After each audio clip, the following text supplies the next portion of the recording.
नमस्कार, मी मनीषा जयप्रकाश। आपण पाहत आहात लोकसंदेश न्यूज। पाहूया आजच्या सविस्तर घडामोडी।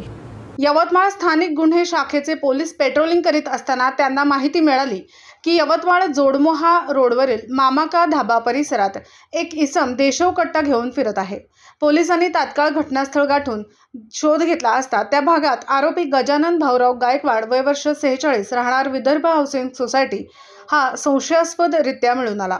त्याला ताब्यात घेऊन अंगझडती घेतली असता त्याचे जवळून एक देशी कट्टा किंमत 50,000 रुपये व 2 जिवंत काडतूस असा 50,400 रुपयाचा मुद्देमाल जप्त करण्यात आला।